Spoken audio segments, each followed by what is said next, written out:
taking part in remembering and honoring those who lost their lives in the horrific attack on our nation September 11, 2001.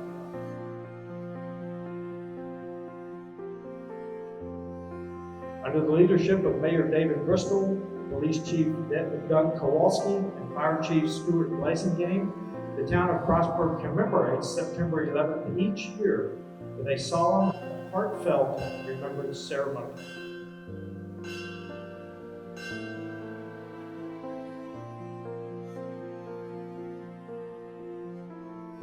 "22 years ago, we made a promise to never forget. This is our way of making good on that promise. I want to thank each of you for attending today.